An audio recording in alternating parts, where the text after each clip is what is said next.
வாங்க. ஆடிக்கி 7 2013 1,53,000 ஓடியிருக்கு.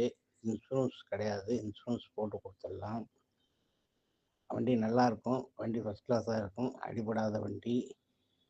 வண்டி நல்ல கண்டிஷன்ல இருக்கு. நல்ல குட் கண்டிஷன்ல இருக்கு. டயர் பாயிண்ட்லாம் நல்லா இருக்கு.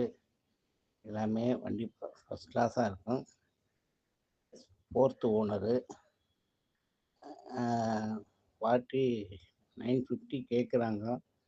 ஒரு முன்ன பின்ன அட்ஜஸ்ட் பண்ணி கூட குடுத்துடலாம். ஒரு 9 கீழ கூட வந்தா கூட குடுத்துடலாம். ஐடியா இருந்தா என் நம்பர்ல கூப்பிடுங்க.